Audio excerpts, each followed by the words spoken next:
Ang malamig na hangin mula sa aircon ng conference room ay tila yelo na bumabalot sa bawat sulok ng silid, ngunit hindi nito matalo ang lamig sa mga mata ni Rafael Andrade.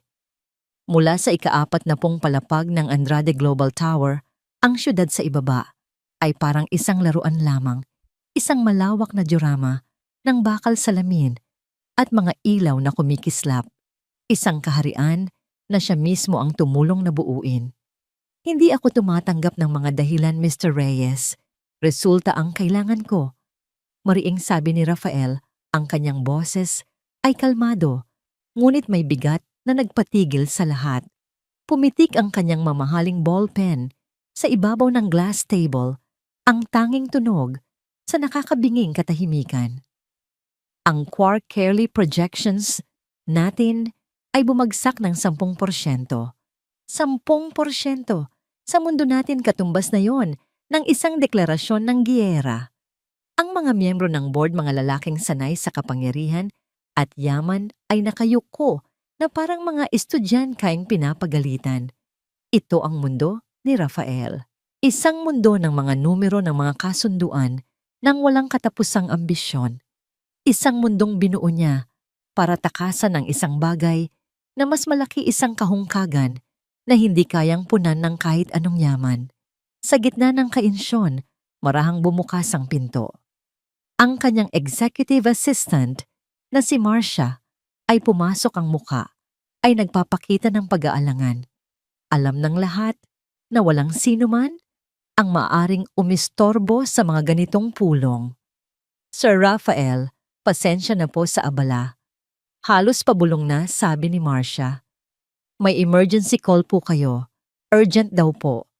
Tumaas ang isang kilay ni Rafael. Sabihin mong tumawag mamaya. Nasa gitna ako ng... Sinabi ko na po, sir, putol ni Marcia, ang boses ay nanginginig. Pero nagpumilit po siya. Ang pangalan daw po niya ay mula sa St. Luke's Central Hospital. Tungkol daw po ito sa isang pasyen kay isang babaeng nagngangalang Isabela Santos, isang pangalan. Isang pangalan mula sa nakaraang pilit na niyang ibinaon sa ilalim ng mga gusali at kontratang kanyang itinayo sa loob ng 8 taon. Natigilan si Rafael. Ang ballpen sa kanyang kamay ay huminto sa pag-ikot. Ang ingay ng syudad sa labas ay biglang nawala. Sa isang iglap, wala na siya sa tuktok ng kanyang imperyo. Bumalik siya sa isang maliit na apartment sa amoy ng nilulutong kape, sa tunog ng isang tawang mas matamis pa sa kahit anong tagumpay na natikman niya. Isabela, ano ang nangyari sa kanya? Tanong ni Rafael. Ang boses ay biglang naging garalgal na wala ang dating awtoridad. Na-accident kay po siya, sir, sagot ni Marcia. Sinabi po ng nurse na kailangan daw po kayong makausap tungkol sa anak niya. Anak.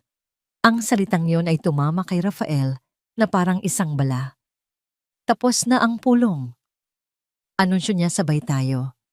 Iniwan niya ang mga miyembro ng board na naguguluhan. Ang mga report na nagkakahalaga ng milyon-milyon ay nakakalat sa mesa na parang basura. Ang tanging mahalaga ngayon ay ang tawag na yon. Habang tinatahak ng kanyang mamahaling sasakyan ang daan palabas ng syudad, bumalik ang mga alaala. Iniwan niya ang syudad ng bakal at salamin, at sa bawat kilometrong nilalakbay niya, tila ba bumabalik siya sa nakaraan. Ang makintab na kalsada ay napalitan ng baku-bakong daan. Ang mga nagtataasang gusali ay napalitan ng mga puno at bukirin. Ang pag-ibig ay isang kahinaan. Rafael, ang boses ng kanyang ama, si Mauricio ay umalingaw-ngaw sa kanyang isipan. Isang balakid sa iyong tadhana. Ang babaeng yan, si Isabela, hihilahin ka lang niya pababa. Ang Andrade Global, ang iyong tadhana, hindi siya. Pinaniwalaan niya ito. Sa kanyang kabataan at uhaw, sa pagkilala ng ama, tinalikuran niya si Isabela. Pinili niya ang ambisyon, pinili niya ang imperyo. At sa loob ng 8 taon, sinubukan niyang kumbinsihin ang sarili na tama ang kanyang naging desisyon. Ngayon, habang minamaneho niya ang sasakyang simbolo ng lahat ng kanyang tagumpay, isang mapait na katotohanan ang sumampal sa kanya sa lahat ng kanyang nakamit. Pakiramdam niya'y wala siyang pag-aari. Pagkalipas ng ilang oras, narating niya ang lugar na ibinigay ng nurse. Isang maliit na lupang sakahan. Hindi bagay ang makinang na itim na sasakyan sa maputik na daan. Simple ngunit inalagaan ang lugar. May mga hanay ng puno ng prutas at isang hardin na puno ng buhay, isang bagay na hindi niya kailanman naramdaman sa kanyang penthouse sa syudad. Bumaba si Rafael, ang kanyang mga tuhod ay tila nangihina. Habang naglalakad siya papalapit sa isang maliit at simpleng bahay, isang tunog ang pumukaw sa kanyang pansin. Tawanan ng isang bata.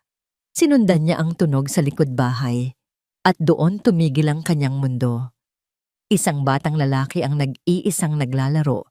Sa damuhan, seryosong nagpapatong-patong ng mga blok ng kahoy. Kahit sa malayo, kahit hindi pa niya nakikita ang batang ito, kailanman alam ni Rafael. Isang pagkilala na dumaloy sa kanyang dugo, isang koneksyon na hindi maipaliwanag. Ang paraan ng pagkukunot ng noo ng bata habang nag-iisip, ang hubog ng kanyang panga, ang tindig ng kanyang maliliit na balikat, lahat ay salamin ng kanyang sarili. Dahan-dahan siyang lumapit. Naramdaman ng bata ang kanyang presensya at tumingala. At nang magtama ang kanilang mga matang maitim matalino at puno ng kuryosidad, para siyang sinuntok sa sikmura. Ang mga mata ng bata ay ang kanyang mga mata. Sa isang iglap gumuho ang mundong itinayo ni Rafael sa loob ng 8 taon. Ang lahat ng kanyang tagumpay, ang lahat ng kanyang sakripisyo ay nawalan ng saysay. At sa gitna ng mga guho, isang tanong ang umalingaw-ngaw sa kanyang isipan, isang tanong na babago sa lahat. Anak ko, sino po kayo? Ang boses ng bata ay malinaw at puno ng inosenkaing kuryosidad. Para kay Rafael, ang simpleng tanong na yon ay mas malakas pa sa sigawan ng kanyang mga board members. Napalunok siya, ngunit tila may bumara sa kanyang lalamunan. Paano mo ipapakilala ang sarili mo bilang isang multo mula sa nakaraan? Nawawala po ba kayo? Tanong ulit ng bata, bahagyang ikiniling ang ulo, isang kilos na napakapamilyar. Isang kilos na ginagawa mismo ni Rafael kapag malalim ang iniisip. Pinilit ni Rafael na magsalita. Hindi. Hinahanap ko lang si Isabela. Si nanay. Lumiwanag ang mukha ng bata. Nagpapahinga po siya sa loob. Nasaktan po kasi siya kahapon. May pag-aalala sa boses nito. Kayo po ba? Yung isa pa niyang doktor. Hindi ako doktor. Mahinang sagot ni Rafael. Ang pangalan ko ay Rafael. Rafael. Inulit ng bata ang pangalan na parang tinitikman. Ako naman po si Kai. Kai Santos. Santos. Ang apelyido ni Isabela noong dalaga pa siya. Isa na namang suntok sa sikmura ni Rafael. Ang sarili niyang anak ay hindi man lang dala ang kanyang pangalan. Ilang taon ka na, Kai? Tanong ni Rafael, dahan-dahang lumuhod para magpantay sila. 8 po. Pero magna-9 na ako sa susunod na buwan. Buong pagmamalaking sabi ng bata. 8. Ang mga numero ay umikot sa isip ni Rafael na parang mga patalim. 8. Ibig sabihin, buntis na si Isabela nung maghiwalay sila. At sa loob ng 8 taon, pinalampas niya ang lahat. Ang unang pag-iyak, ang unang ngiti, ang unang hakbang, ang unang salita. Ang lahat ng unang beses na dapat sana'y naroon siya. Ang mga tanong na naglalaro sa kanyang isipan, bakit hindi niya sinabi? Bakit niya ito itinago? Ay biglang nawalan ng saysay. Ang tanging mahalaga ay ang batang nasa harapan niya. Ang sarili niyang laman at dugo. Kay anak. Isang pamilyar na boses ang marahang tumawag mula sa pintuan ng bahay. Napalingon si Rafael at doon nakatayo si Isabela. May benda sa kanyang noo at bahagyang iika-ika siyang maglakad, pero ang dignidad sa kanyang tindig ay hindi nabawasan.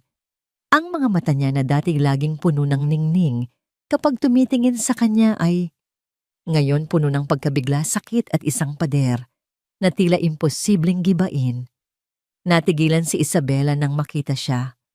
Ang hawak niyang baso ng tubig ay nabitawan at nabasag sa sahig. Ang tunog ay sumira sa katahimikan ng hapon. Para silang mga estatwa nakatitig sa isa't isa habang ang 8 taon ng mga non-said words ng hinanakit at ng pag-ibig na hindi natapos ay dumaloy sa pagitan nila. Rafael, bulong ni Isabela. Ang pangalan niya mula sa mga labi nito ay isang tunog na akala niya'y kinalimutan na niya kung paano pakinggan. Isabela. Sagot niya, ang boses ay puno ng emosyong hindi niya mapangalanan. Si Kai, na hindi nauunawaan ang bigat ng sandali, ay tumingin sa kanilang dalawa. Nay, magkakilala po kayo. Hindi inalis ni Isabela ang tingin kay Rafael. Oo, anak. Matagal na kaming magkakilala ni Rafael. Talaga po, magkaibigan po kayo. Ang innocent kaing tanong ay parang isang akusasyon. Tumingin si Rafael kay Isabela, humihingi ng tahimik na pahintulot. Pagkatapos ng ilang saglit na pag-aatubili, marahan itong tumango. Naging mag-asawa kami, Kai. Malumanay na, sabi ni Rafael. Ang nanay mo at ako, kinasal kami noon. Nanlaki ang mga mata ni Kai. Kasal, parang si nanay at tatay. At sa mga salitang yon, naintindihan ng bata ang lahat. Ang kanyang mga mata ay napuno ng pagkalito at pagkatapos ay sakit. Kung ganon, kilala niyo po ang tatay ko. Tumingin si Rafael sa mga mata ng kanyang anak at naramdaman niyang gumuho at muling nabuo ang kanyang mundo ng sabay. Kaya nanginginig niyang sabi, ako ang tatay mo. Ang katahimikan na sumunod ay nakakabingi, ngunit ang katahimikan ay hindi nagtagal. Sa di kalayuan, isang makinang na itim na sasakyan, isang modelo na mas bago at mas mahal pa kaysa sa dala ni Rafael ang huminto sa harap ng gakay. Bumukas ang pinto at isang lalaking nakasuot ng mamahaling suit ang bumaba. Matikas ang tindig, may pilak na sa buhok at may awtoridad sa bawat galaw. Si Mauricio Andrade, ang kanyang ama. Nanlamig ang buong katawan ni Isabela. Ang pagkabigla sa kanyang muka ay napalitan ng takot. Anong ginagawa niya rito? Nanginginig na tanong ni Isabela, hindi kay Rafael kundi sa hangin. Naglakad si Mauricio papasok sa property na para bang pag-aari niya ito. Ngumiti siya nang makita ang eksena si Rafael na nakaluhod si Kai, natulala, at si Isabela na takot na takot. Rafael, anak. Bati ni Mauricio, ang boses ay kalmado na parang nagkokomento lang sa panahon. Mabuti naman at naisipan mong bisitahin ang investment ng pamilya. Investment mo eh. Naguguluhang tanong ni Rafael. Ngumiti si Mauricio kay Isabela. Iha, mukhang kailangan na nating itigil ang maliit na dula-dulaang ito. Tumingin siya sa paligid. Maganda ang pag-aalaga mo sa property. Ipinagmamalaki ka sana ni Senyor Eduardo. Ano ang ibig mong sabihin? Sabi ni Isabela. Ang boses ay halos hindi marinig. Ang buong buhay niya sa loob ng 5 taon, ang kanyang kasarinlan, ang kanyang tahanan ay nakasalalay sa kabutihan ng isang matandang lalaki na itinuring niyang pangalawang ama, si Senyor Eduardo, na nag-iwan sa kanya ng lupa at bahay sa kaistamento nito. Isang mapanuyang ngiti ang gumuhit sa mga labi ni Mauricio. Tumingin siya kay Rafael na para bang ipinapaliwanag ang isang simpleng bagay sa isang bata. Si Senyor Eduardo, sabi niya na may halong pagkasuklam sa boses. Si Antonio. Magaling siyang aktor, hindi ba binayaran ko siya para gampanan ang papel na yon? Ang bahay na ito, ang lupang ito. Lahat ng ito ay pag-aari ng Andrade Global mula pa sa simula. Ang mga salita ay parang bombang sumabog sa gitna nilang tatlo. Gumuho ang mundo ni Isabela. Ang 5 taon ng kanyang buhay, ang bawat butil ng pawis na ipinuhunan niya sa pag-aakalang yon, ay sa kanya ay isang malaking kasinungalingan. Isa siyang preso sa isang kulungang hindi niya alam na umiiral. Tumingin si Rafael mula sa gulat na mukha ni Isabela patungo sa malamig at kalkuladong mukha ng kanyang ama. At sa sandaling iyon naunawaan niya, hindi lang ito tungkol sa isang hiwalayang dulot ng ambisyon. Ito ay isang masalimuot na sabwatan. At ang babaeng minahal niya kasama ang anak na hindi niya alam na mayroon siya ay nasa mismong sentro ng isang kasinungalingang mas malalim at mas madilim kaysa sa kaya niyang isipin. Ang hangin ay tila naging makapal at mabigat puno ng mga salitang hindi masabi at ng katotohanang biglang lumitaw na parang isang halimaw. Si Kay na kanina'y nalilito lamang ay nakakapit na ngayon sa binti ng kanyang ina, ramdamang takot at kainsyon na bumabalot sa mga nakatatanda. Anong sinasabi mo? Si Isabela ang unang nakabasag sa katahimikan. Ang kanyang boses ay isang basag na bulong-puno ng pagtanggi. Hindi totoo yan. Si Senyor Eduardo, tinulungan niya kami. Isang maikling tawa walang kagalakan ang kumawala kay Mauricio. Ang tulong ay isang transaksyon hija. Binigyan ka namin ng seguridad ng tahanan. Kapalit ng isang maliit na bagay ang kapayapaan ng isip ng pamilya Andrade. Humarap si Rafael sa kanyang ama. Ang dugo ay kumukulo sa kanyang mga ugat. Ang pagkalito ay napalitan ng isang nag-aalab na galit. Anong kapayapaan ng isip? Bakit niyo to ginawa? Bakit niyo niloko si Isabela? Para prokaiktahan ka. Sagot ni Mauricio, ang tono ay para bang ipinapaliwanag ang isang simpleng aralin. Pagkatapos ng hiwalayan niyo, nawala ka sa sarili. Nagtrabaho ka hanggang sa halos mamatay. Isang maling galaw, isang iskandalo, at ang lahat ng pinaghirapan natin para sa Andrade Global ay maaaring gumuho. Nang malaman naming buntis siya, hindi mo kakayanin ang dagdag na responsibilidad. Ito ang pinakamabuting paraan. Ang pinakamabuting paraan. Umalingaw-ngaw ang boses ni Rafael. Ang itago sa akin ang sarili kong anak. Ang gawing bilanggo si Isabela sa isang bahay na akala niya ay sa kanya. Paano niyo nasikmura yan? Ngunit bago pa man makasagot si Mauricio, si Isabela ang nagsalita. Ang takot sa kanyang mga mata ay napalitan ng isang bagong apoy. Isang apoy ng pagkaunawa at hinanakit. Hindi lang yon. Sabi niya ang tingin ay nakatuon kay Rafael. May iba pa. Tumingin siya kay Mauricio. Noong mga unang taon pagkatapos naming umalis sa syudad, may mga pagkakataong tumatawag ako sa opisina mo. Sabi niya kay Rafael, paulit-ulit. Nag-iiwan ako ng mensahe, pero laging sinasabi ng sekretarya mo na ayaw mo akong kausapin, na sinabi mo raw na huwag ka nang iistorbohin ng babaeng iyon mula sa nakaraan. Nanlamig si Rafael. Hindi ko yan sinabi. Walang sinasabing mensahe sa akin si Marcia. Dahil inutusan ko siya. Malamig na sabi ni Mauricio, walang bahid ng pagsisisi. Lahat ng tawag mo, Isabela, ay dumadaan muna sa akin. Inilihis namin ang lahat para hindi ka na makagulo pa.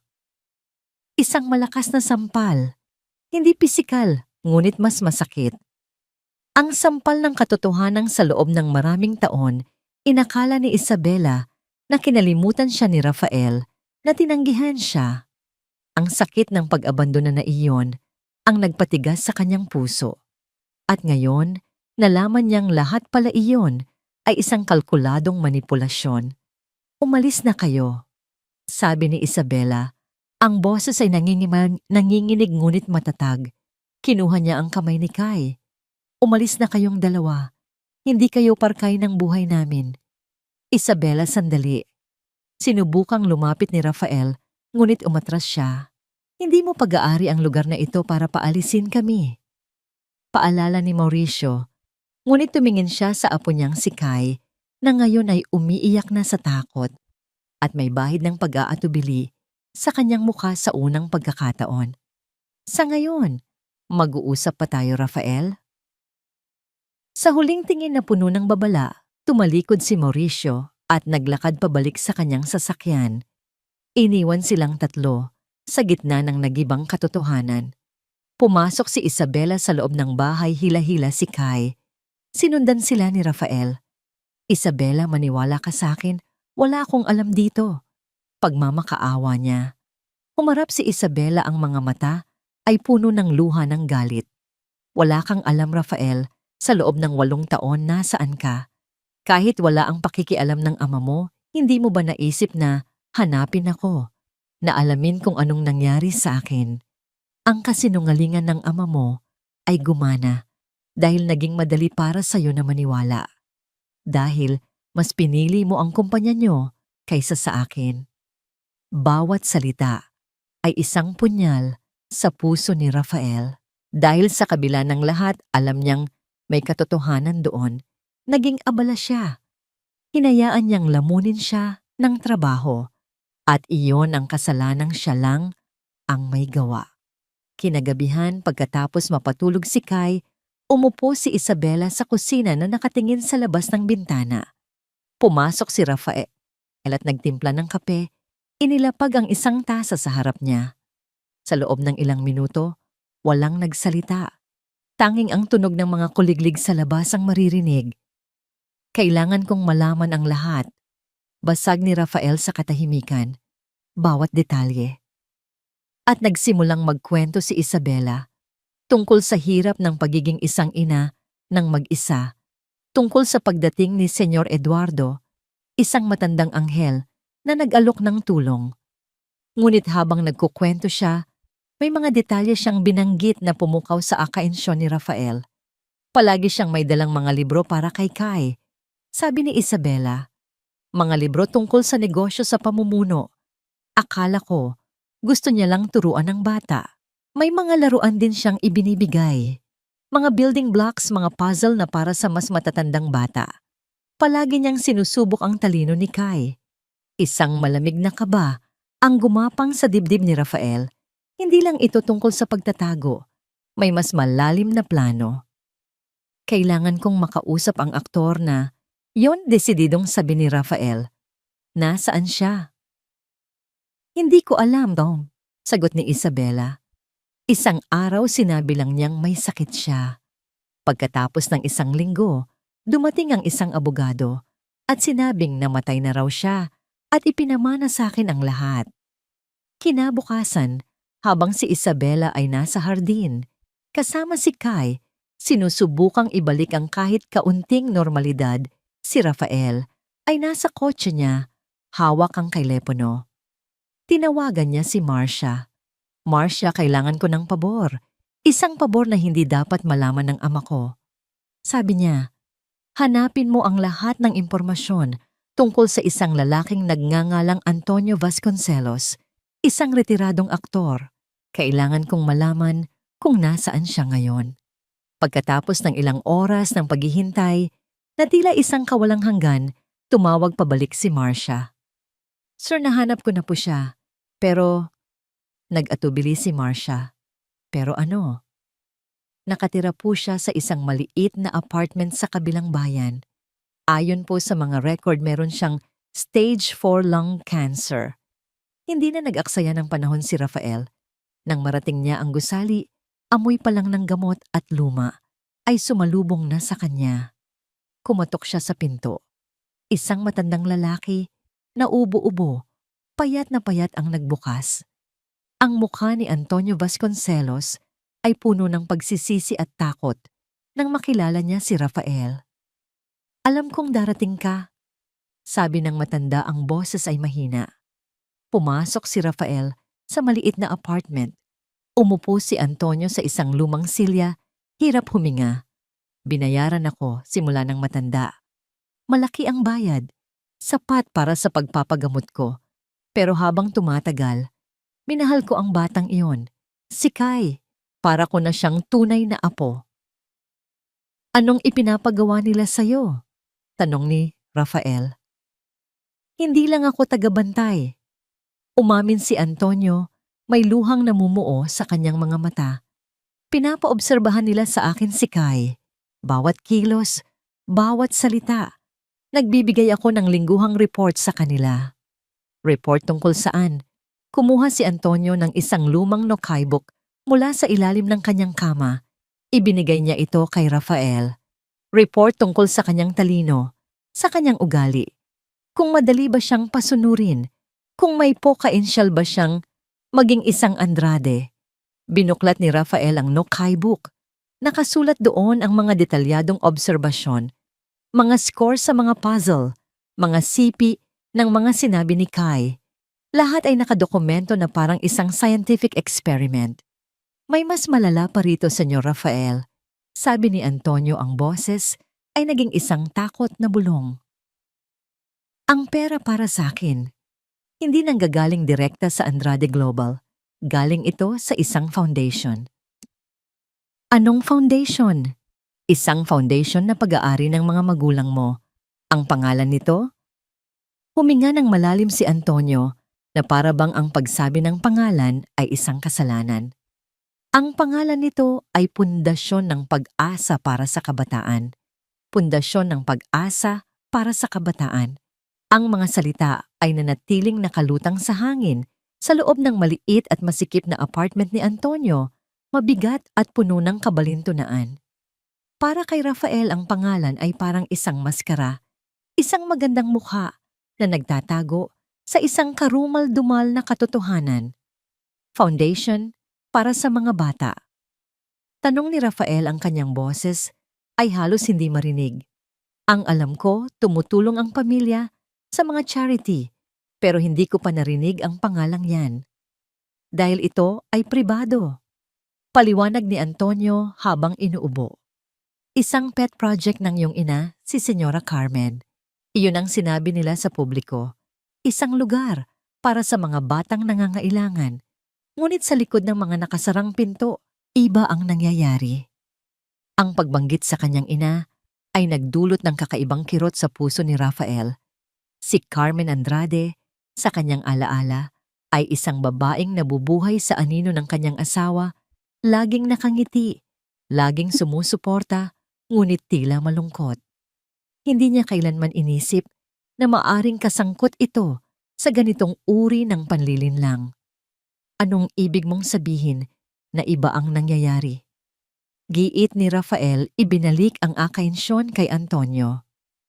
Minsan kapag nagbibigay ako ng aking report sa opisina ni Senyor Mauricio, may mga naririnig akong usapan, kwento ng matanda, mga usapan tungkol sa ibang bata, mga batang kinukuha ng pundasyon, mga batang may potential. Ang salitang potential ay binigkas niya na may halong pait at takot. Isang malamig na kaba ang gumapang sa gulugod ni Rafael. Ang mga detalyadong report tungkol kay Kai, ang pagsubok sa kanyang talino, ang paghubog sa kanyang pag-iisip.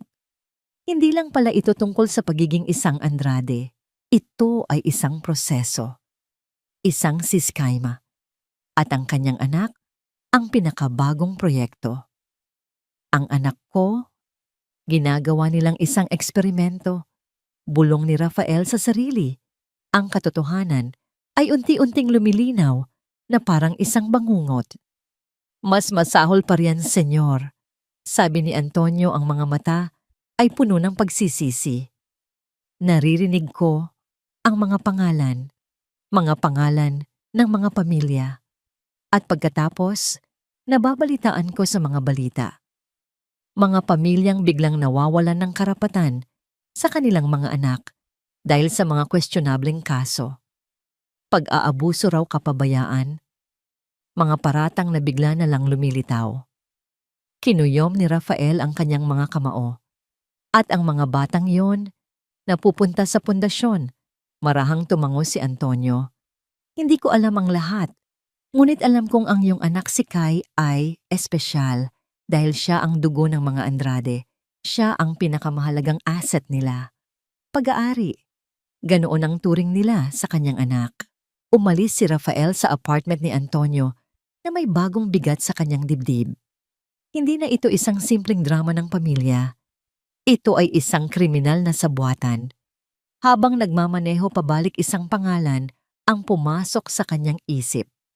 Gabriel Suarez, isang investigative journalist na minsan niyang nakaengkwentro sa isang business forum.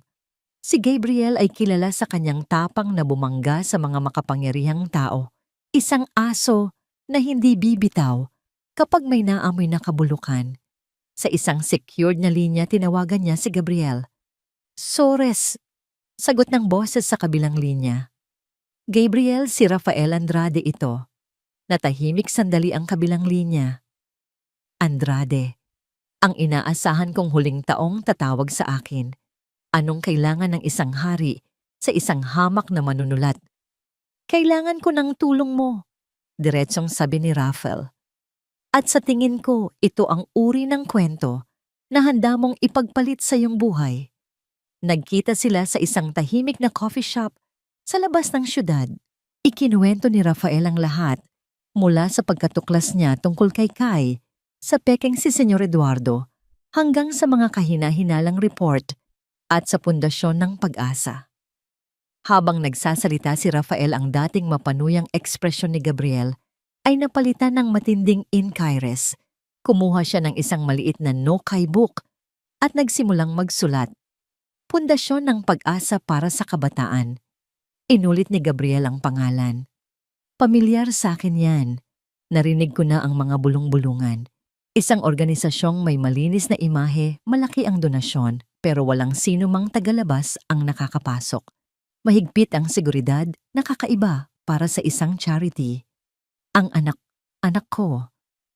"Nasa panganib siya, Gabriel," sabi ni Rafael. Ang boses ay naglalaman ng takot na ngayon lang niya naramdaman sa buong buhay niya. "Kailangan nating malaman kung ano talaga ang ginagawa nila sa loob ng pundasyong yon." "May mas malaking problema tayo, Rafael," sabi ni Gabriel. Isinara ang kanyang no-kai book. "Ang pamilya Andrade ay hindi lang makapangyarihan. Sila ay may-ari ng kalahati ng mga politiko at hukom sa rehiyong ito. Kung lalaban tayo sa legal na paraan, matatalo tayo bago pa man magsimula ang laban." "Kaya nga sa'yo ako lumapit," git ni Rafael. "Kailangan natin ng ebidensya. Isang bagay na hindi nila maitatanggi. Isang bagay na yayanig sa buong pundasyon nila hanggang sa gumuho ito." Biglang tumunog ang telepono ni Gabriel. Isang text message. Binasa niya ito at ang kanyang mukha ay biglang namutla. "Ano yan?" tanong ni Rafael. "Galing sa source ko sa City Hall." Sabi ni Gabriel, ang boses ay seryoso.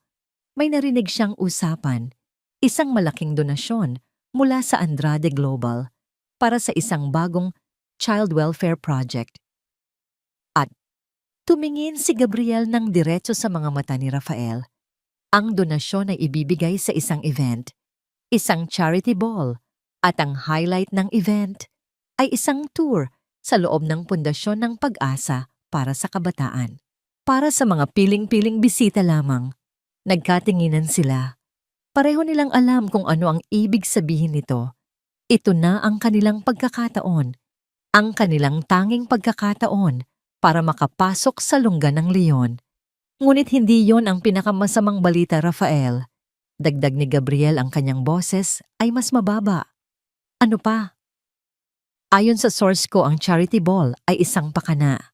Ang totoong agenda ay isang anunsyo. Ia-anunsyo ng iyong ama na ang Andrade Global ay nakikipag-partner sa isang malaking korporasyon."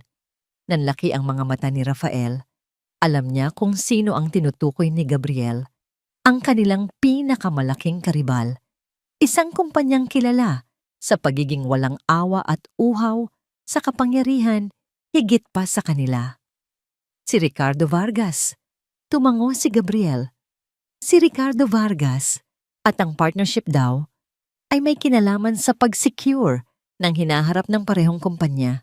Isang malamig na realisasyon ang tumama kay Rafael. Hindi lang ito tungkol sa pagkontrol kay Kai. Ang kanyang anak ay hindi lang isang proyekto. Si Kai ang magiging kasunduan. Ang piraso na magbubuklod sa dalawang pinakamakapangyarihang imperyo sa bansa. Ang kanyang anak ay ipinapamigay bilang isang tropeyo. Ang biyahe pabalik sa syudad ay isang paglalakbay, pabalik sa mundo ng pagkukunwari. Bawat gusaling dinadaanan ni Rafael ay tila isang paalala ng imperyong binuo sa pundasyon ng mga kasinungalingan. Kailangan niyang magsuot muli ng maskara, ang maskara ng masunuring anak ng walang pakialam na CEO, habang ang kanyang kalooban ay nag-aapoy sa pagnanais na wasakin ang lahat ng ito. Pagpasok niya sa Andrade Global Tower, ang mga empleyado ay bumabati sa kanya na ng may paggalang at takot. Dati, ang pakiramdam na yon ay nagbibigay sa kanya ng kapangyarihan, ngayon parang lason. Welcome back, Sir Rafael, bati ni Marcia, ngunit may pag-aalala sa kanyang mga mata. Pinapatawag po kayo ng ama ninyo sa kanyang opisina. Mukhang important kay. Tumango si Rafael. Alam ko.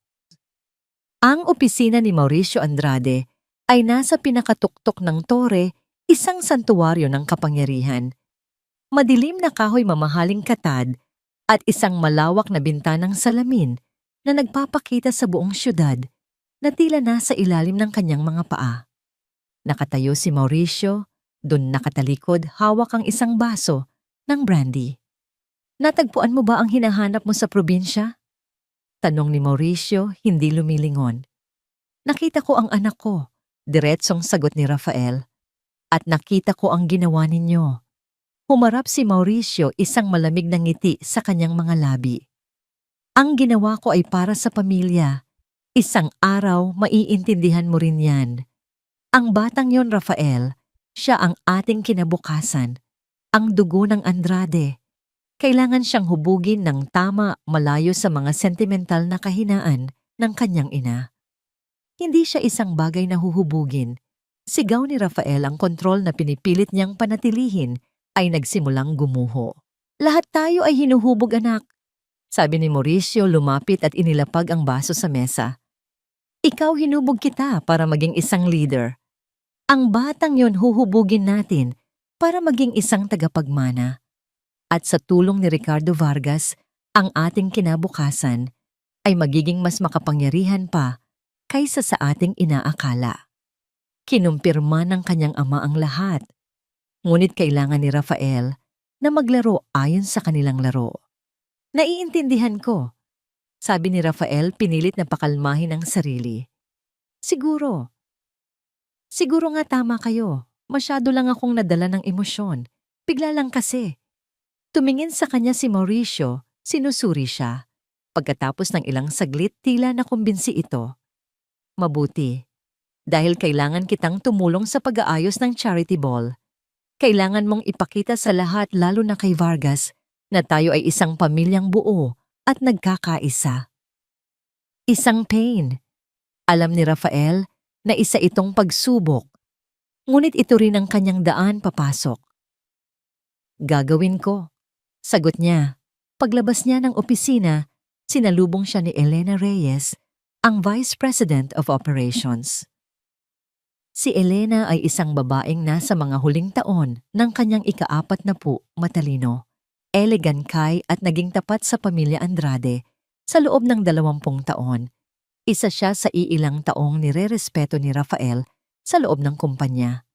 Rafael, sabi ni Elena, ang kanyang boses ay mahinahon ngunit may bahid ng pag-aalala. Maari ba tayong mag-usap sandali? Pumunta sila sa opisina ni Rafael. Isinara ni Elena ang pinto. Alam kong hindi ko dapat ito pinakikialaman, simula ni Elena, pero may mga nangyayari sa kumpanyang ito na hindi ko na maintindihan. Mga transaksyon na dumadaan sa isang pundasyon ng pag-asa. Mga pagpupulong sa gabi kasama si Ricardo Vargas, ang iyong ama. Nag-iiba na siya, Rafael. Tiningnan ni Rafael si Elena. Sa loob ng maraming taon, itinuring niya itong isang kasamahan lamang. Ngunit sa mga mata nito, ngayon nakita niya ang parehong pagkalito at pag-aalala na nararamdaman niya. Nagdesisyon siyang sumugal. Elena, paano kung sabihin ko sa'yo na ang pundasyong yan ay isang front na ginagamit ito para sa mga bagay na mas madilim pa kaysa sa mga illegal na transaksyon? Hindi nagulat si Elena na siyang ikinagulat ni Rafael. Matagal ko nang pinaghihinalaan pag-amin nito. Nagsimula ako dahil sa mga financial records. Milyon-milyong piso ang pumapasok pero kakarampot lang ang lumalabas para sa mga sinasabi nilang charitable works. Ang malaking bahagi nawawala sa mga account na mahirap i-trace. May anak ako, Elena. Diretsong sabi ni Rafael. 8. At siya ang dahilan kung bakit nila itinayo ang buong siskaimang ito. Ikinuwento niya ang buod ng lahat. Habang nagsasalita siya, nakita niya ang pagbabago sa ekspresyon ni Elena mula sa hinala, naging pagkagulat at sa huli, naging galit. Ang mga bata, bulong ni Elena. Kaya pala. Kailangan ko ng tulong mo, sabi ni Rafael. Kailangan ko ng access sa mga files na hindi ko kayang makuha. Mga papeles tungkol sa pundasyon sa kasunduan nila ni Vargas. Tumingin si Elena sa labas ng bintana.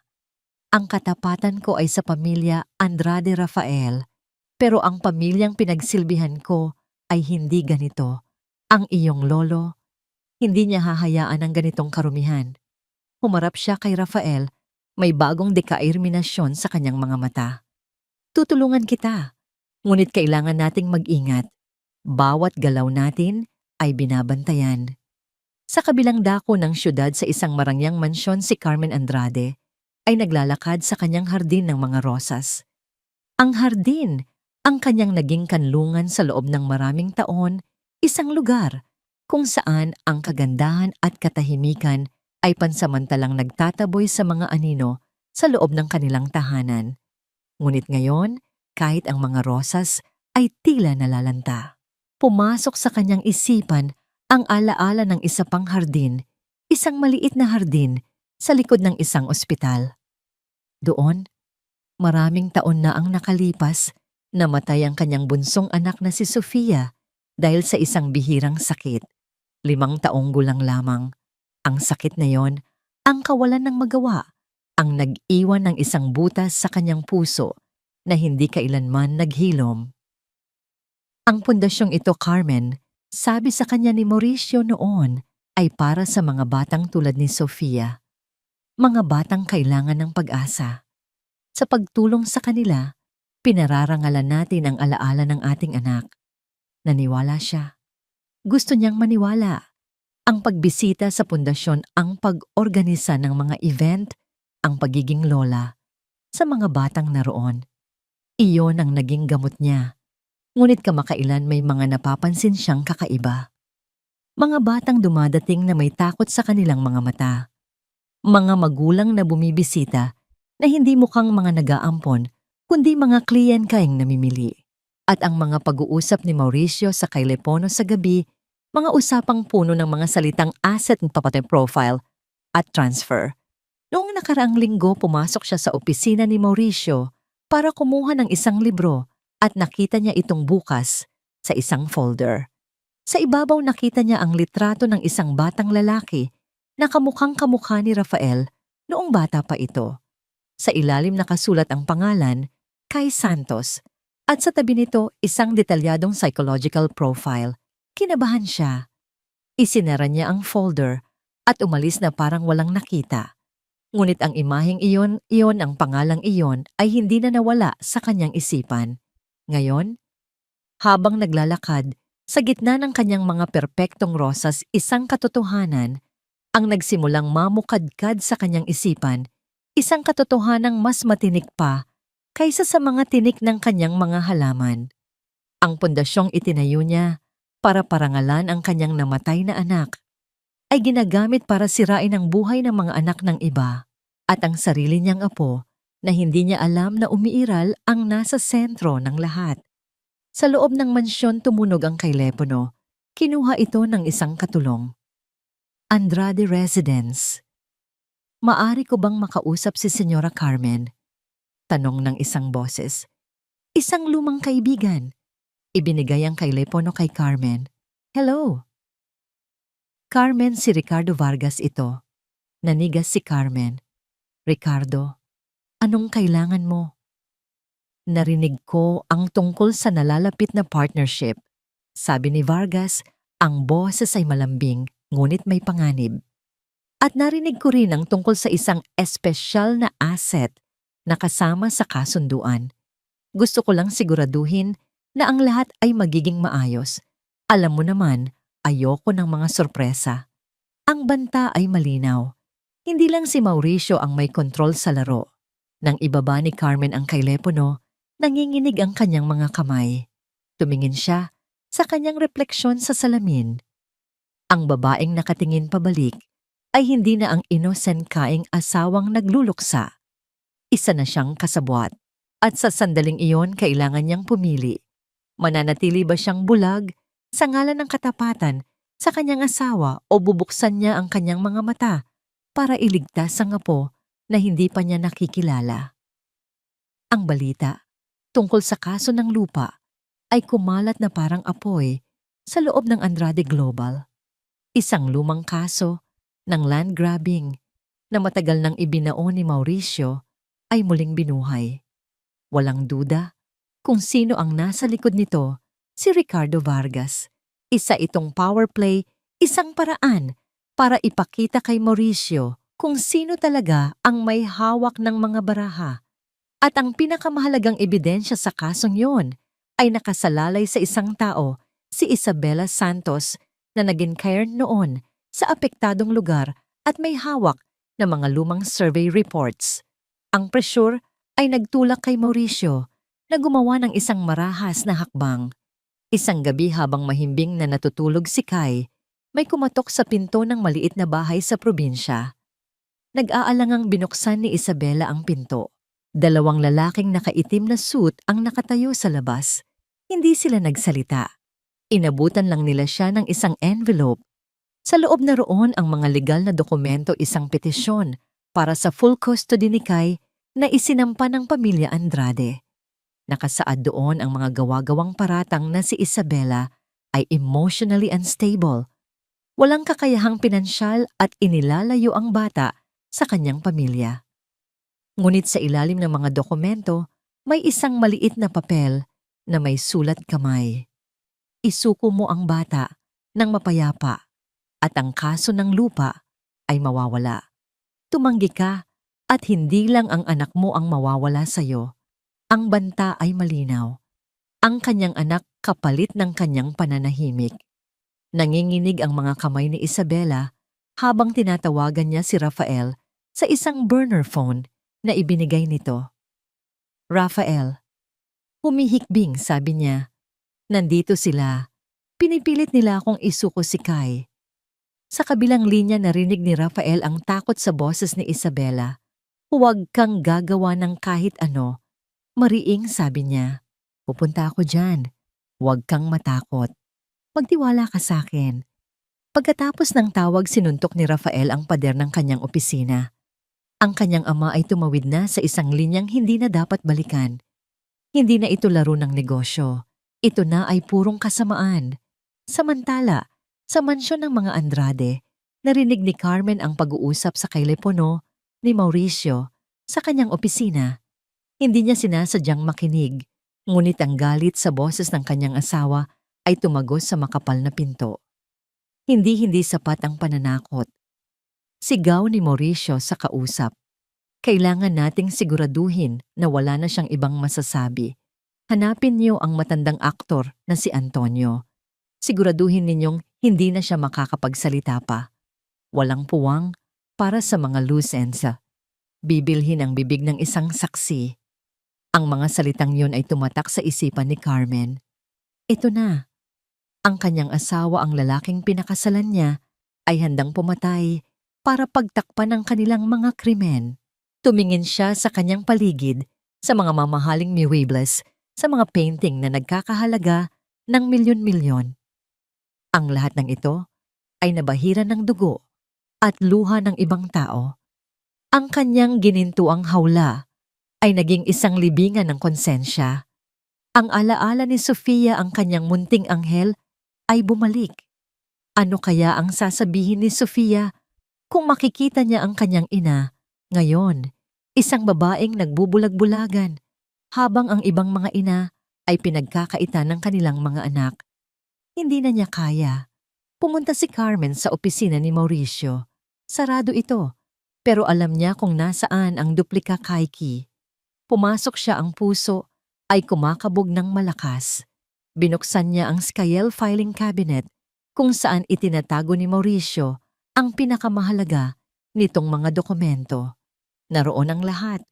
Ang folder ni Kai na may mas detalyadong mga plano para sa edukasyon nito sa ilalim ng pamilya Vargas.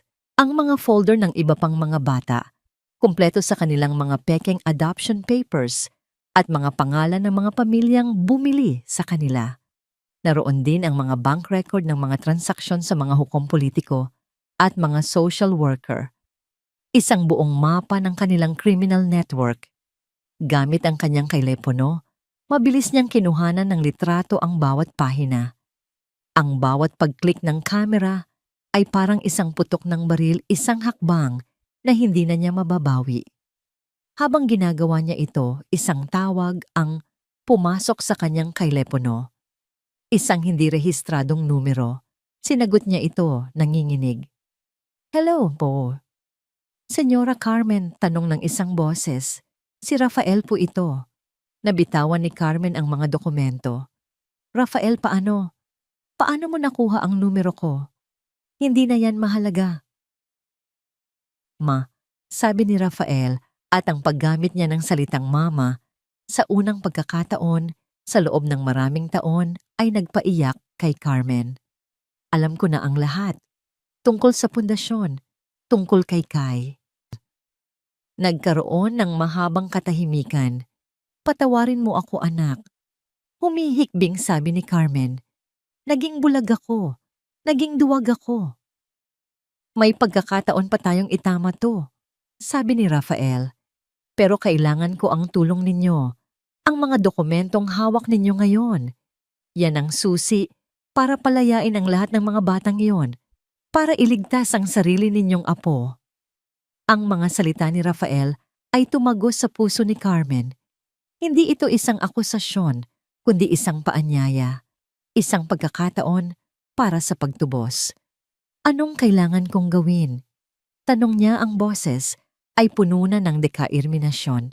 "Kailangan nating magkita," sabi ni Rafael. Isang lugar na ligtas. Isang lugar na hindi nila maiisip. Nag-isip siya sandali.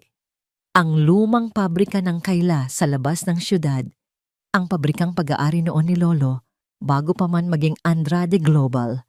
Isang lugar na puno ng mga alaala ng isang mas simpleng pamilya bago pa sila lamunin ng kasakiman. "Bukas, 6:00 ng gabi," sabi ni Rafael.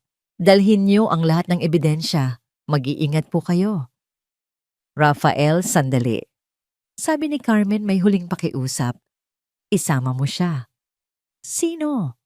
"Ang apo ko," sabi ni Carmen. Ang boses ay nabasag. "Gusto ko siyang makita, kahit isang beses lang, bago mangyari ang lahat." Pagkababa ng telepono, alam ni Carmen na wala nang atrasan. Ito na ang kanyang desisyon. Pinili na niya ang kanyang panig, hindi bilang asawa ng isang halimaw, kundi bilang lola ng isang innocent kaing bata. Tumingin siya sa mga litrato sa kanyang telepono. Hindi lang ito mga ebidensya. Ito ang kanyang senkain siya, at kasabay nito ang kanyang kaligtasan. Ang katahimikan pagkatapos ng tawag ni Carmen ay mas mabigat kaysa sa anumang sigawan. Ang alok ng ebidensya ay isang sinag ng pag-asa, ngunit kasama nito ay ang anino ng isang posibleng bitag. Sa isang ligtas na bahay na inayos ni Gabriel, nagtipon ng munting alyansa si Rafael, isang desperadong ama, si Isabela, isang inang handang lumaban, at si Gabriel, isang mamamahayag na uhaw sa katotohanan. Hindi ako nagtitiwala sa kanya. Basag ni Isabela sa katahimikan, ang kanyang mga braso ay mahigpit, na nakayakap sa sarili, na para bang pinipigilan ang sarili na gumuho. "Rafael, paano kung kasama siya sa plano? Paano kung ginagamit lang niya ang pagiging ina para linlangin ka at makuha nila si Kai? Ang takot ni Isabela ay makatwiran. Sa mundong puno ng panlilinlang na kanilang ginagalawan, ang pagtitiwala ay isang luho na hindi nila kayang bayaran.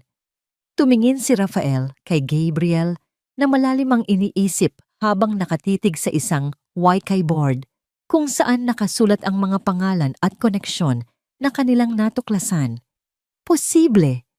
Pag-amin ni Gabriel, hindi inaalis ang tingin sa board. Posibleng isa itong patibong, pero isipin ninyo ito rin ang ating pinakamalaking pagkakataon. Kung totoo ang sinasabi niya ang mga dokumentong yon, iyon ang bala na tatapos sa giyerang ito. Pero kung hindi giit ni Isabela, isusuko natin ang ating anak sa kanila. Hindi. Mariing sabi ni Rafael, ang kanyang boses ay puno ng dekairminasyon na ngayon lang narinig ni Isabela.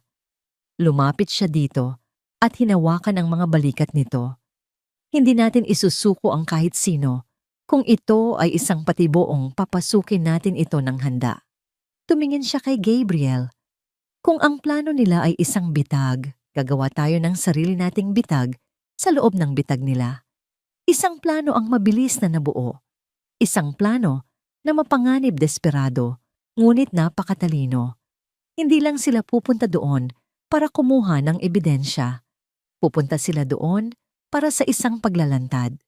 Tinawagan ni Gabriel ang kanyang mga pinagkakatiwalaang kontak, hindi mga lokal na pulis na maaring bayad na ng mga Andrade, kundi isang maliit na unit mula sa isang federal na ahensya na matagal nang nag-iimbestiga sa mga kaso ng korupsyon. Kasabay nito inayos niya ang isang Kaichnikal Kayam, mga ekspertong maglalagay ng mga hidden camera at long-range microphone sa paligid ng pabrika. Hindi natin sila huhulihin sa dilim paliwanag ni Gabriel. Ilalantad natin sila sa ilalim ng pinakamaliwanag na ilaw. Ang bawat salita, bawat banta, bawat pag-amin, maririnig at makikita ng lahat. Ilalive broadcast natin ang pagbagsak ng imperyo ng Andrade.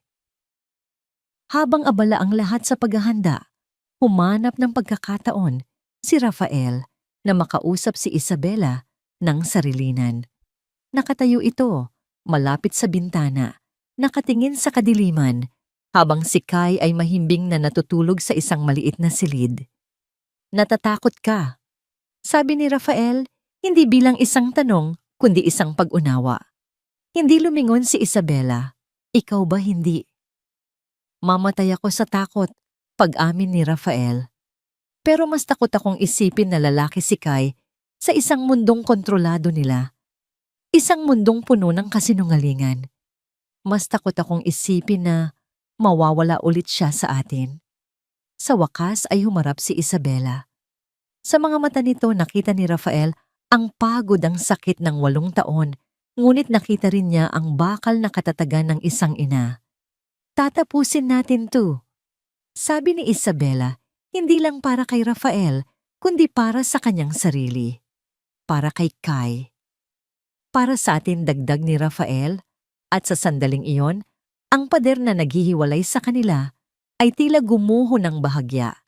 Hindi pa sila buo, ngunit sa unang pagkakataon, sila ay isang koponan. Bago sila umalis, pumasok si Rafael sa silid kung saan natutulog si Kai. Ang payapang mukha ng kanyang anak ay isang stark contrast sa kaguluhang nagaganap sa labas. Hinaplos niya ang buhok nito, isang kilos na puno ng pagmamahal at pangakong hindi niya nasabi noon. Biglang gumalaw ang bata at dahan-dahang iminulat ang mga mata. Itay, inaantok na tanong nito. Shh, anak, matulog ka na ulit, mahinang sabi ni Rafael. Saan po kayo pupunta? Tanong ni Kai, na tila nararamdaman ang kaensyon. Alis ka na naman po ba? Ang tanong na yon ay tumusok sa puso ni Rafael na parang isang kutsilyo. Lumuhod siya sa tabi ng kama. Hindi kampiyon. Sabi niya, pinipilit na maging matatag ang kanyang boses. May tatapusin lang si Itay at si Nanay, isang napaka-importanteng bagay. Para po hindi na bumalik yung mga masasamang tao, tumingin si Rafael sa mga inosenteng mata ng kanyang anak. Oo, anak, para hindi na sila makabalik pa. Niyakap niya si Kai ng mahigpit, mas mahigpit kaysa dati. Sa yakap na yon, ibinuhos niya ang lahat, ang kanyang panghihinayang, ang kanyang takot, at ang kanyang walang katapusang pagmamahal.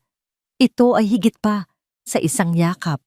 Ito ay isang panata, isang pangako na gagawin niya ang lahat para bigyan ang batang ito ng isang buhay na malaya at totoo. Pagbalik namin, bulong niya sa kainga ng bata. Pagbalik namin magiging isang tunay na pamilya na tayo. Pangako yan. Nang kumalas siya sa yakap, may bagong apoy sa kanyang mga mata. Ang takot ay naroon pa rin, ngunit natabunan na ito ng isang hindi matitinag na dekairminasyon.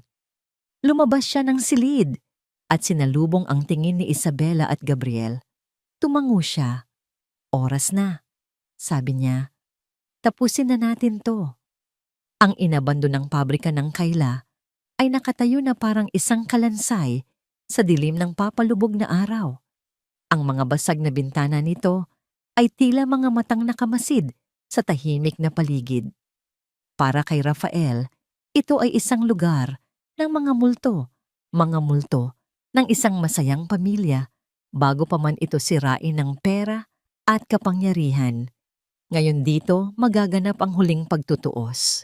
Nakatago sa mga anino, sa di kalayuan si Gabriel at ang kanyang kayam, isang halo ng mga pinagkakatiwalaang mamamahayag at ilang ahenkay mula sa isang federal na ahensya na hindi kontrolado ng lokal na politika ay handa na.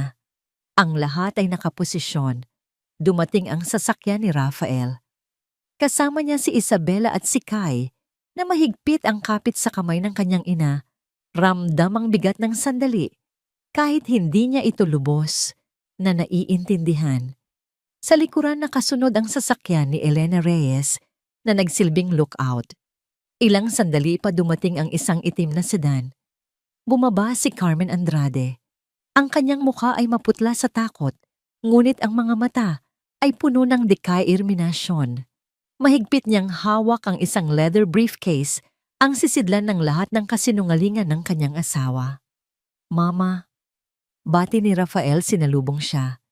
Hindi sumagot si Carmen.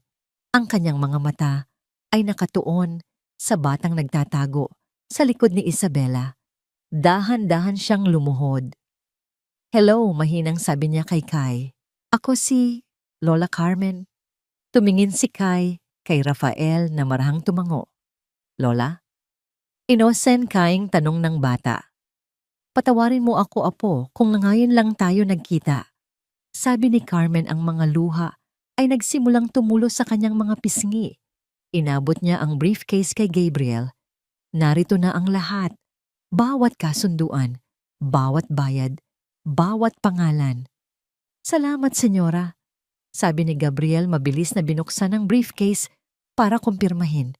Ngunit sa sandaling iyon, ang katahimikan ng gabi ay pinunit ng tunog ng mga paparating na sasakyan.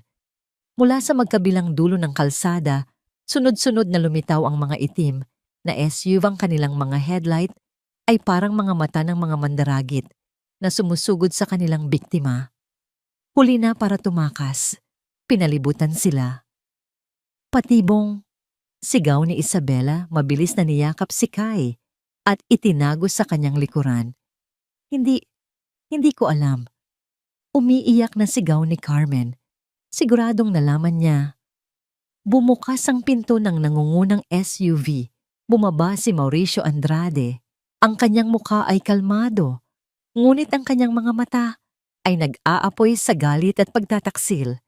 Kasama niya ang kanyang mga tauhan, mga lalaking may matitigas na mukha at tila sanay sa maruming trabaho. Carmen, anong laking pagkabigo? Sabi ni Mauricio, ang boses ay malamig na parang yelo.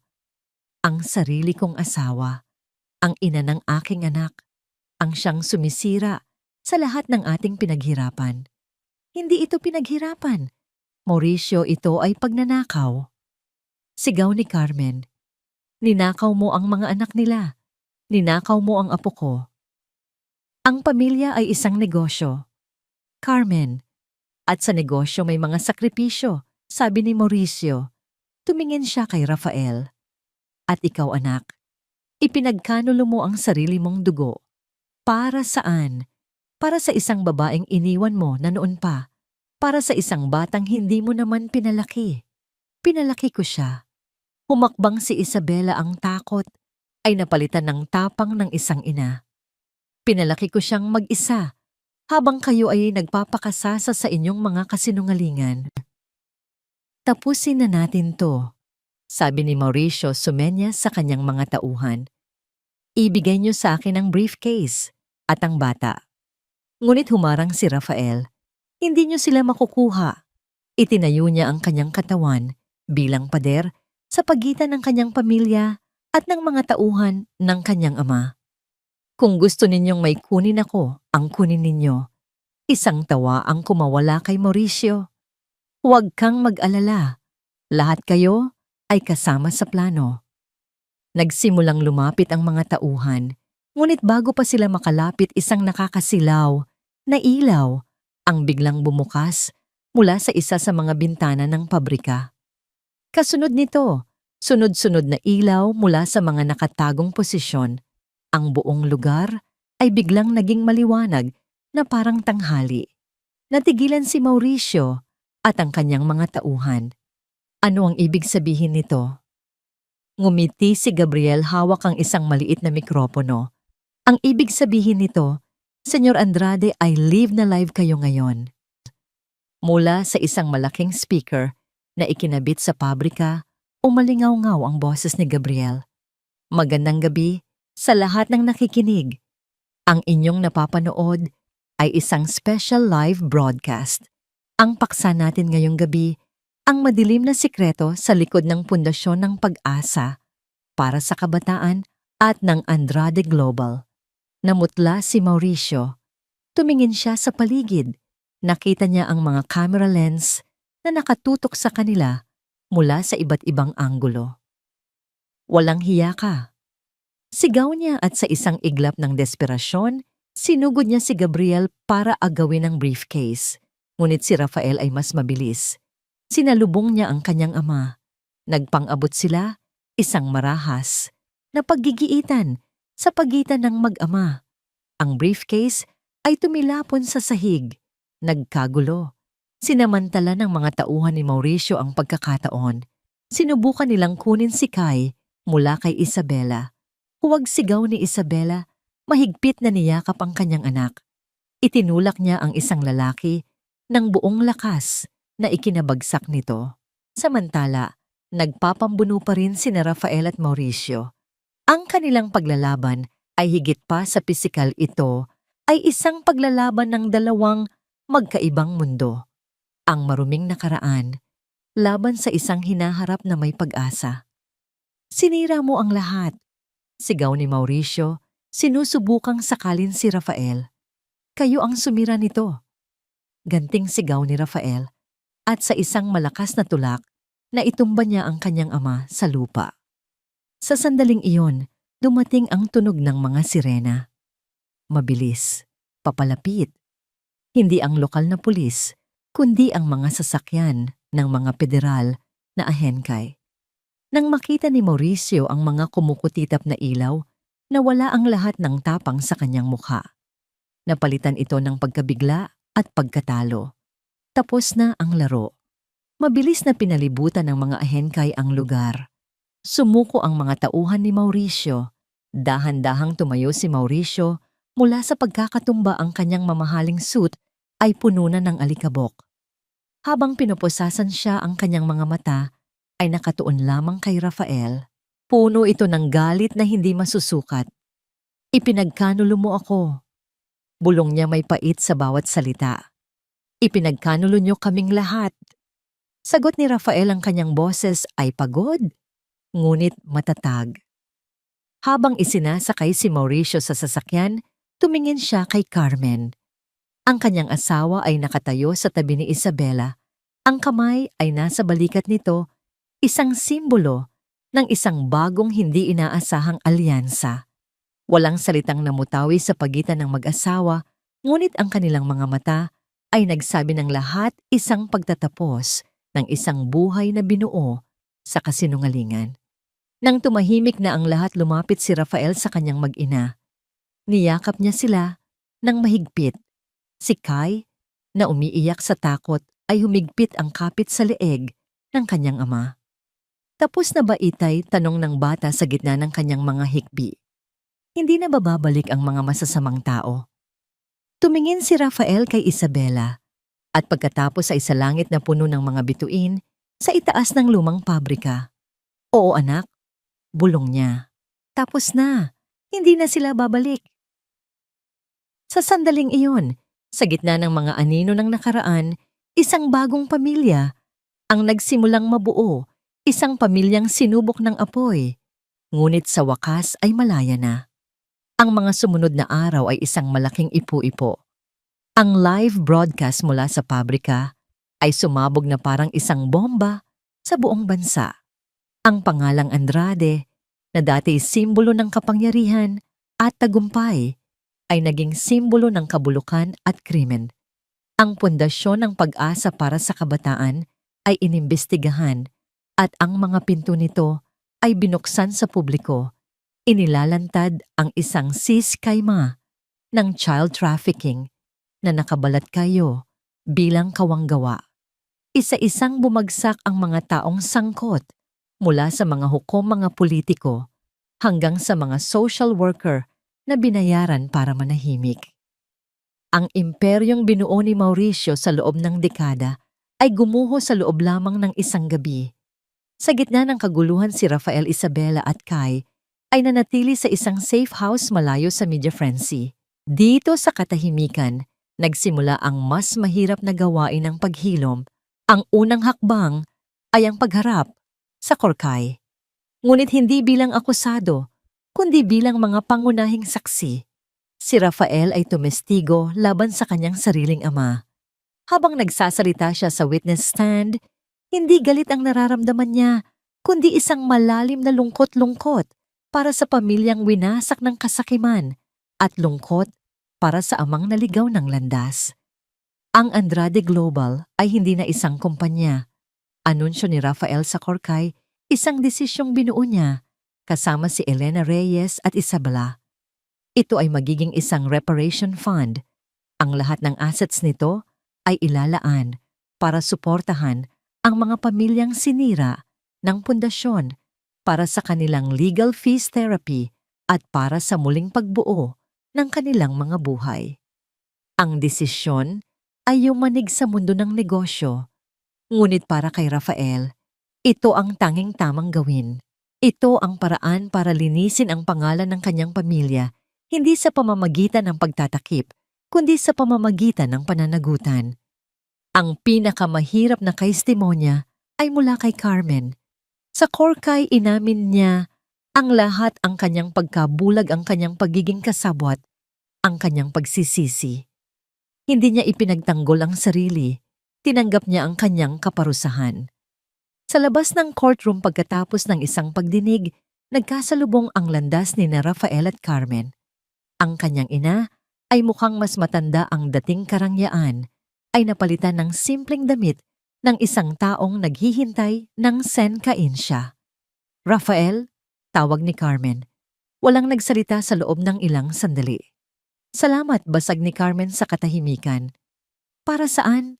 Tanong ni Rafael. Sa pagbibigay sa akin ng pagkakataong gawin ang tama. Kahit sa huli na, sabi ni Carmen, may luhang dumaloy sa kanyang pisngi. Patawarin mo sana ako, anak, sa lahat ng taon na hinayaan kong mangyari ito. Tumingin si Rafael sa kanyang ina. Nakita niya hindi lang ang isang kriminal, kundi isang babaeng nalunod sa kalungkutan at manipulasyon. Hindi ko pa kayang magpatawad ng buo, ma, pag-amin niya. Pero, naiintindihan ko at sisimulan natin mula doon. Sa unang pagkakataon, umabot siya. at hinawakan ang kamay ng kanyang ina. Isang maliit na kilos, ngunit para sa kanilang dalawa ito ay isang malaking hakbang. Ang pinakamalaking tagumpay ay ang muling pagsasama-sama ng mga pamilya. Isa-isang pinalaya ang mga bata mula sa pundasyon. Si Gabriel Suarez, gamit ang kanyang impluensya, ay sinigurong bawat kaso ay nabigyan ng akaensyon. Ang bawat reunyon ay isang eksenang puno ng luha ng yakap ng mga taon ng pangungulila na sa wakas ay natapos na. Ngunit ang paghilom ay hindi madali. Isang gabi nagising si Rafael sa mga iyak ni Kai. Tumatakbo siyang pumasok sa silid nito. Nakita niya ang bata na nakaupo sa kama, nanginginig, at pawis na pawis. Anak, anong nangyari? Tanong niya.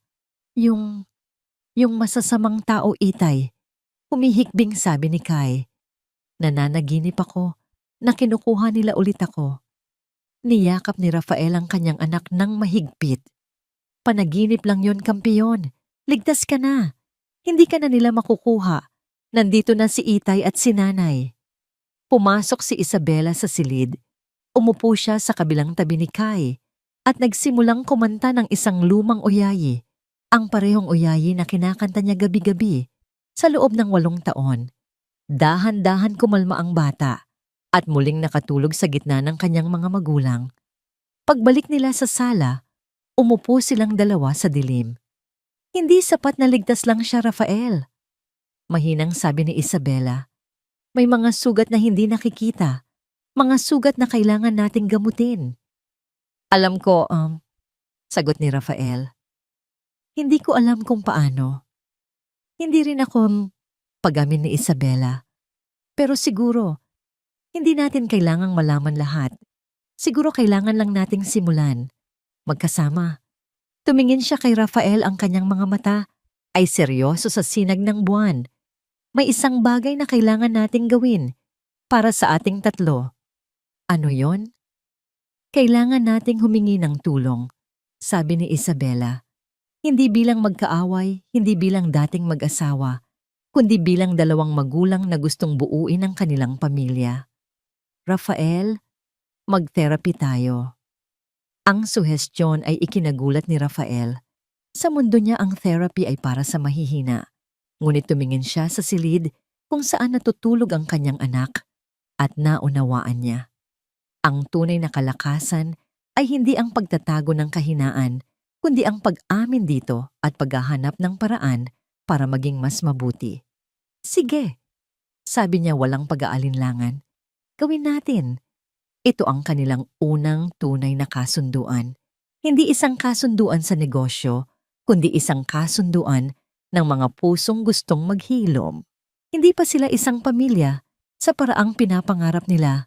Ngunit sa gabing iyon, sa gitna ng mga anino ng kanilang nakaraan, itinayo nila ang unang blok ng kanilang bagong pundasyon, isang pundasyong binuo hindi sa pera o kapangyarihan, kundi sa pag-amin ng kanilang mga pagkakamali at sa isang pangakong subukang muli. Makalipas ang 6 na buwan, ang ingay ng syudad ay napalitan ng huni ng mga ibon at ng mahinang ihip ng hangin. Ang penthouse na dating simbolo ng kapangyarihan ni Rafael ay isa na lamang malayong alaala. Ngayon, ang tinatawag niyang tahanan ay isang simpleng bahay na may 2 palapag, hindi kalayuan. Sa dati nilang lupang sakahan, isang bahay na may sapat na espasyo para sa isang hardin sa likod at bintanang nakaharap sa pagsikat ng araw. Isang Sabado ng umaga, nagising si Rafael hindi sa tunog ng alarm clock, kundi sa amoy ng sinangag at mainit na tsokolakay. Sa kusina natagpuan niya si Isabela, nakangiting naghahanda ng almusal, habang si Kai ay sa seryosong nag-aayos ng mga plato sa mesa. Good morning, family!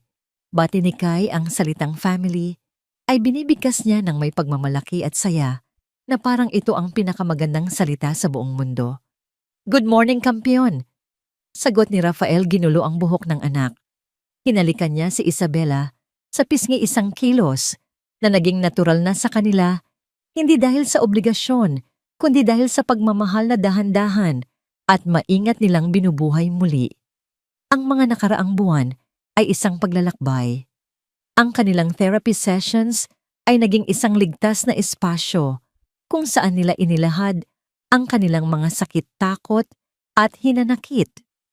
Natutunan ni Rafael na makinig, natutunan ni Isabela na magtiwala muli, at natutunan nilang pareho na ang pagpapatawad ay hindi isang beses na desisyon, kundi isang araw-araw na proseso. Pagkatapos ng almusal, lumabas silang tatlo sa hardin. Ito ang naging proyekto nila. Ang dating mga kamay ni Rafael na sanay lang humawak ng ballpen at mga kontrata ay natutong magbungkal ng lupa. Itay, handa na po ba yung mga sunflower seeds? Tanong ni Kai. Hawak ang isang maliit na pala. Handang-handa na. Sagot ni Rafael, kinuha ang isang supot ng buto. At alam mo ba kung bakit sunflowers ang itatanim natin ngayon? Umiling si Kai. Dahil ang mga sunflower, paliwanag ni Rafael, habang inilalagay ang isang buto sa kamay ng anak, ay laging humaharap sa araw. Kahit gaano pa kadilim ang gabi, pagdating ng umaga, hahanapin nila ang liwanag. Nagkatinginan sina Rafael at Isabela. Ang simpleng aral na yon ay naging moto ng kanilang pamilya. Ang laging paghahanap ng liwanag, kahit sa pinakamadilim na panahon. Habang nagtatanim sila, isang sulat ang dumating. Galing ito kay Julia, isa sa mga batang pinalaya mula sa pundasyon. Naging penpal sila ni Kai, nagpapalitan ng mga kwento tungkol sa kanilang mga bagong buhay. Binabasa ni Isabela ang sulat habang nakangiti. Sabi ni Julia, top 1 daw siya sa klase nila. At iniimbitahan niya si Kai sa kanyang ika-7 kaarawan. Pupunta po tayo? Masayang tanong ni Kai. Oo naman. Sagot ni Isabela. Ang mga pamilyang biktima ng pundasyon ay naging isang komunidad. Isang pamilyang pinalawak na binuo mula sa shared trauma, ngunit pinatatag ng shared healing. Hapon nang yon, habang nagpapahinga sila sa ilalim ng isang puno, itinanong ni Kai ang isang tanong na matagal na nitong iniisip. Itay, sabi niya nakatingin sa malayo. Pinagsisisihan niyo po ba yung dati? Umupo si Rafael at pinaupo ang anak sa kanyang kandungan. Ito ang mga tanong na tinuruan sila ng kanilang therapist na sagutin ng may katapatan. Pinagsisisihan ko ang bawat segundong pinalampas ko na hindi kita kasama. Sagot ni Rafael. Pinagsisisihan ko ang sakit na idinulot ko sa nanay mo. Pero huminga siya ng malalim. Hindi ko pinagsisisihan ang mga aral na natutunan ko. Dahil kung hindi ako naging ang taong yun noon, siguro hindi ko matututunang maging ang itay mo ngayon. Tumingin si Kai sa kanya, ang mga mata ay puno ng pag-unawa na higit pa sa kanyang edad. Kailangan po muna nating maligaw para mahanap natin yung tamang daan. Ngumiti si Rafael. Eksakto, kampiyon. At ngayon sa wakas, nahanap na natin ang daan pauwi. Niyakap siya ni Kai ng mahigpit. I love you po, itay. I love you too, anak. Sagot ni Rafael, ang kanyang boses ay nag-uumapaw sa emosyon. Higit pa sa lahat ng bagay sa mundo. Kinagabihan, pagkatapos ng hapunan, umupo silang tatlo sa beranda, nakatingin sa mga bituin. Ito ang kanilang bagong tradisyon. Rafael, mahinang sabi ni Isabela, isinandal ang ulo sa kanyang balikat. Salamat! Para saan? Sa pagpapatunay na ang mga tao ay maaring magbago, sabi niya. Sa pagpili na bumalik, sa pagpili sa amin. Hinawakan ni Rafael ang kanyang kamay. Hindi, Isabela. Salamat sa iyo sa pagpapalaki sa isang napakabuting bata. Sa pagbibigay sa akin ng pangalawang pagkakataon. Sa pagtuturo sa akin kung ano ang tunay na tagumpay. Natahimik sila ni Namnamang payapang sandali. Nanay Itay, bulong ni Kai na nakaupo sa pagitan nila. Tingnan niyo po yung mga bituin. Ang dami nila. Oo nga, anak. Sabi ni Isabela. Palagay ko po yung mga bituin, may mga pamilya din sila. Sabi ni Kai. Bakit mo naman nasabi yan? Tanong ni Rafael. Kasi po, paliwanag ng bata, mas maganda po silang tingnan kapag magkakasama sila. Nagkatinginan sina Rafael at Isabela sa ibabaw ng ulo ng kanilang anak. Isang ngiti ng pag-unawa ang namutawi sa kanilang mga labi. Sa simpleng karunungan ng isang bata, nasabi nito ang lahat. Tumingin si Rafael sa kalangitan. Pagkatapos ay sa 2 taong pinakamamahal niya sa buong mundo. Ang kanyang imperyo ay nawala. Ngunit ang kanyang mundo ay hindi kailanman naging mas buo. Ang yaman niya ay wala na. Ngunit hindi siya kailanman naging mas mayaman. Dito sa ilalim ng mga bituin, kasama ang kanyang mag-ina, natagpuan ni Rafael Andrade ang tunay niyang kayamanan. Hindi ito nasa mga gusali o mga kontrata. Ito ay nasa init ng isang yakap, sa tunog ng isang tawa, at sa pangako ng isang bagong umaga kung saan ang araw ay laging sumisikat. At sa unang pagkakataon, sa kanyang napakatagal na panahon, siya ay tunay na masaya at ganap na malaya.